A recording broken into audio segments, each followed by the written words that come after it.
लोकसभा चुनाव को लेकर सरगर्मी तेज हो चुकी है और ऐसे में एक ऐसे लोकसभा सीट की बात करेंगे जहां पर भाजपा और कांग्रेस अपने आप को सहयोगी की भूमिका में स्वीकार कर चुके हैं। एक ऐसी लोकसभा सीट जहां पर भूमिहार बनाम यादव सीधी टक्कर जो है वो देखने को मिलती है। चूंकि हम बात कर रहे हैं जहानाबाद लोकसभा सीट की, जिस सीट पर भाजपा और कांग्रेस ने जहानाबाद में सहयोगी की भूमिका स्वीकार कर चुकी है। हालांकि इस बार महागठबंधन के कारण राजद, सीपीआई और कांग्रेस एक साथ आने से समीकरण जो है वो बदल चुका है। भले ही अभी तक सीट शेयरिंग का फॉर्मूला ना सुलझ सका हो, लेकिन जहानाबाद एक ऐसी सीट रही है जो शुरू से ही भूमिहार बनाम यादव की सीट रही है। निर्णायक भूमिका में वहां पर भूमिहार और यादव है। जहानाबाद संसदीय क्षेत्र में 15,80,563 मतदाता हैं। यादव और भूमिहार बहुल इस क्षेत्र में वर्ष 1977 के चुनाव को छोड़ आमने सामने के मुकाबले में यादव तथा भूमिहार जाति के नेता ही रहे हैं।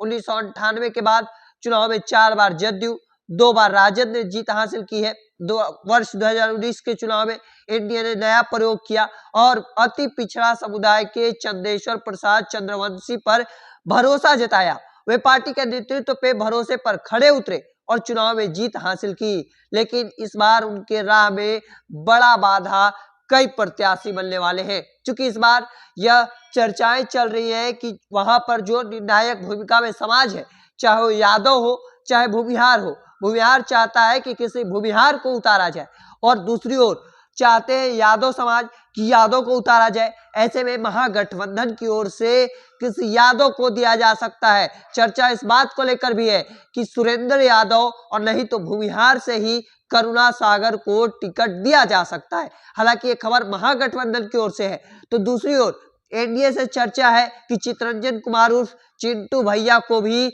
एनडीए की तरफ से टिकट दिया जा सकता है, क्योंकि वो भी एक खास समाज से आते हैं। उनकी भी चर्चाएं लगातार हो रही हैं और ऐसे में जनता के बीच वो लगातार सक्रिय नजर आ रहे हैं, जन समस्याओं को सुन रहे हैं। अलग अलग पोल में भी ये बातें निकलकर सामने आ रही है कि चर्चा इस बात को लेकर है कि चितरंजन कुमार उर्फ चिंटू भैया भी और इस चीज में लगातार सक्रिय नजर आ रहे हैं। और ऐसे में इस बात को लेकर चर्चाएं हैं कि जदयू से चंदेश्वर प्रसाद चंद्रवंशी को कहीं और जगह भेजा जा सकता है या टिकट काटा जा सकता है।